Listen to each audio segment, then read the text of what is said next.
கும்பராசிக்காரர்களுக்கு ராசிநாதனை 2 சுபர்களும் வலுத்து பார்க்குறாங்க. எதிர்பாராத அதிர்ஷ்டங்கள் நடக்கக்கூடிய அமைப்புகள் இப்போது உண்டு. கடந்த காலத்தில் எதெல்லாம் நமக்கு சரியாக இருக்காது, நல்லதில்லை நினச்சிங்களோ அதெல்லாம் நம்மளை விட்டு விலகக்கூடிய அமைப்புகள் இப்போது உண்டு. கும்பராசிக்காரர்கள் எல்லோருக்குமே ஜென்மச்சனி காலத்தில் இருந்து வந்த பிரச்சனைகள் இப்போது தீரப்போகின்றன. ஜூன் 2ஆம் தேதியிலேருந்தே சின்ன சின்ன விஷயங்களை நீங்கள் எதிர்பார்க்கத்தை இருந்தது எல்லாத்துலேயும் அப்படியே கொஞ்சம் ஒரு மாதிரியான நல்ல விதமான மாற்றங்கள் நிச்சயமாக உங்களுக்கு வந்து விட்டன. கும்பராசிக்காரர்களுக்கு தோளில் மீது இருக்கக்கூடிய முதுகின் மீது இருக்கக்கூடிய சுமைகள் அப்படியே டக்குன்னு விலகக்கூடிய அமைப்புகள் உருவாகும். மிகச்சிறந்த மாற்றங்கள் நிறைந்த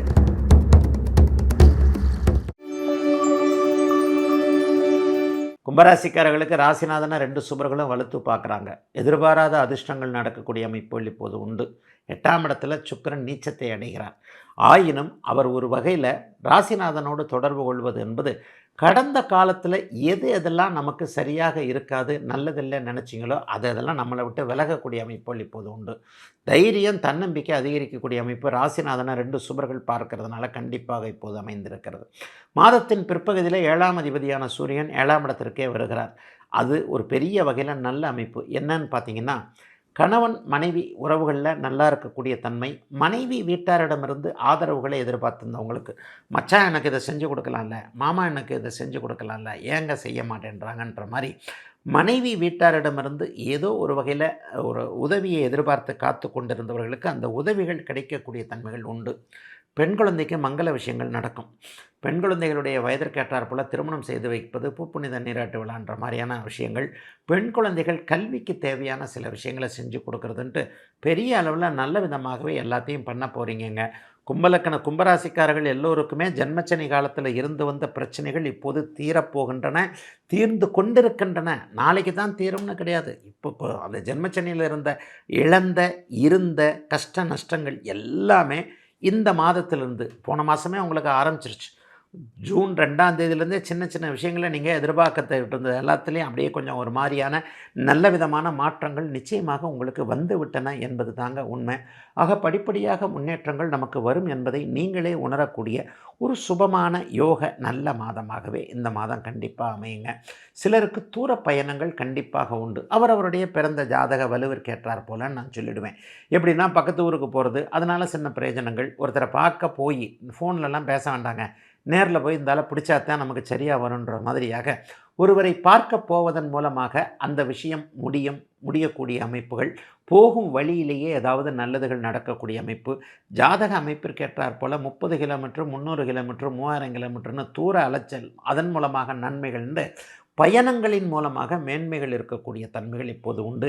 சிலருக்கு மேற்கு நாடுகள், மேற்கு திசையிலிருந்து பணம் வரக்கூடிய அமைப்புகள் இருக்குது.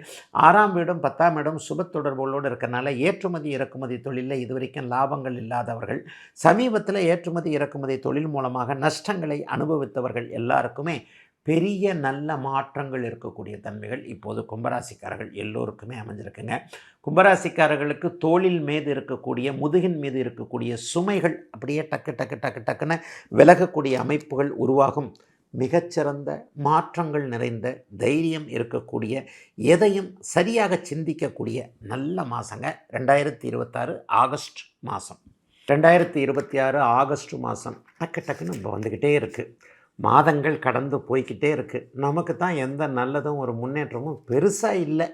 ஏதோ இருக்கிறோம், சாப்பிட்றோம், இருக்கோம், போகிறோம் அப்படின்ற மாதிரி தான் இருந்துக்கிட்டே இருக்குது. இந்த மாதமாவது நமக்கு ஏதாவது ஒரு நல்லது நடக்குமா? எல்லாருடைய எண்ணங்களும் அதுதான். இருக்கின்றதை விட கொஞ்சம் உயர்வாக இருப்பனா, கீழே போயிட மாட்டேன் இல்லையா, இந்த மாதிரியான எதிர்பார்ப்புகள் இந்த மாத ராசி பலனில் எல்லாருக்குமே உண்டு. எல்லாருக்குமே மேஷம் முதல் மீனம் வரையிலான ஒரு 12 ராசிக்காரர்களுக்கும் உண்டு. இந்த மாதத்தில் கிரகப்பயிற்சிகள், மாதாந்திர கிரகப்பயிற்சிகள்ன்றதை போன மாதமே நம்ம ஃபுல்லான் பக்தியில் கூட எப்படி இந்த மாதாந்திர பலன்கள் சொல்லப்படுகிறது அப்படிங்கிறத கொஞ்சம் லைட்டாக சுருக்கமாக சொன்னேன். ஏன்னா வருட பலன்கள் அப்படிங்கிறது குரு, சனி, ராகு, கேது ஆகிய 4 கிரகங்களை சேர்ந்தது.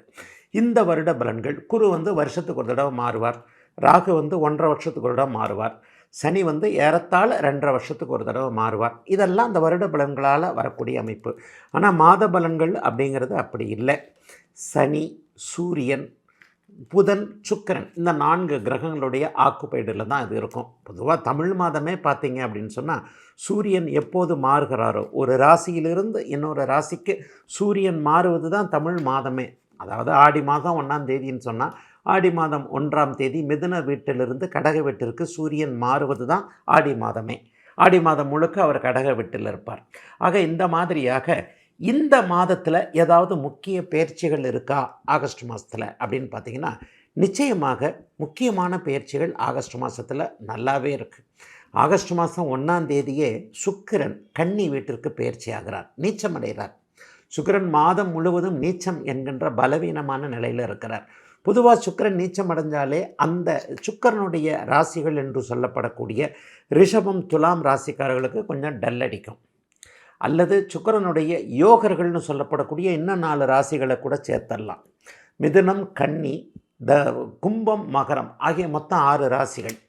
ரிஷப, துலாம், மிதுனம், கன்னி, கும்பம், மகரம் ஆகிய 6 ராசிக்காரர்களுக்கு சுக்கிரன் யோகாதிபதி என்பதால் இந்த மாதம் 1ஆம் தேதி, ஆகஸ்ட் மாதம் 1ஆம் தேதி சுக்கிரன் நீச்சம் என்கின்ற பலவீன நிலையோடு சனியின் பார்வை என்கின்ற பாபத்துவ அமைப்பை அடைகிறாரு.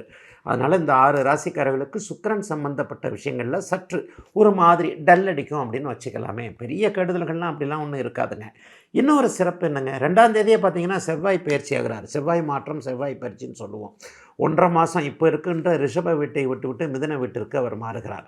ஆக ஆகஸ்ட் மாதம் 1ஆம் தேதி சுக்கிர பயிற்சி, ஆகஸ்ட் மாதம் 2ஆம் தேதி செவ்வாய் பயிற்சி, மாதம் முழுவதும் சுக்கிரன் ஒரே இடத்தில் நீச்சமாக இருக்க 1.5 மாதங்களுக்கு மிதுன வீட்டில் செவ்வாய் பயிற்சி ஆகிறார். 5ஆம் தேதி 6ஆம் தேதி பார்த்தீங்க அப்படின்னு சொன்னால் புதன் அப்படியே இப்போ இருக்கிற ஆட்சி பெற்ற நிலையிலிருந்து அப்படியே அடுத்த வீட்டிற்கு மாறுகிறார். ஆக இந்த 3 முக்கியமான பயிற்சிகள் இப்பொழுது செவ்வாய், சுக்கிரன், புதன் ஆகிய 3 முக்கியமான பயிற்சிகள் இந்த ஆகஸ்ட் மாதத்தில் இருக்கும்.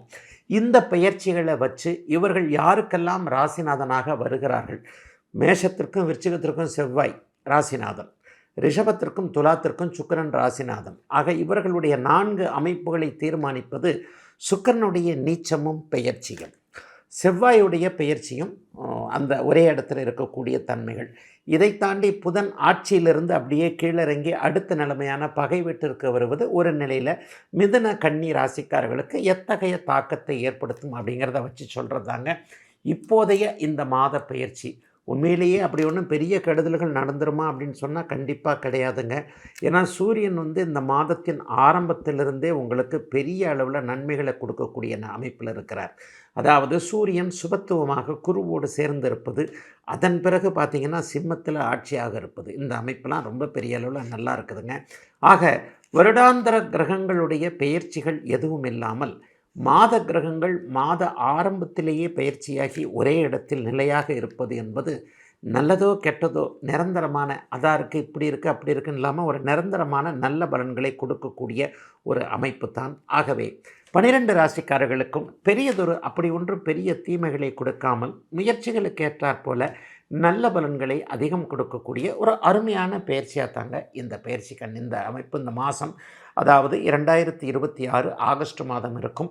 இப்போது தனித்தனியாக 2026 ஆகஸ்ட் மாதம் மேஷம் முதல் மீனம் வரையிலான இந்த 12 ராசிக்காரர்களுக்கு எப்படிப்பட்ட தன்மைகளை தரும், எப்படிப்பட்ட சாதக பாதகங்களை தரும் அப்படிங்கிறத இப்போது பார்த்துடலாங்க.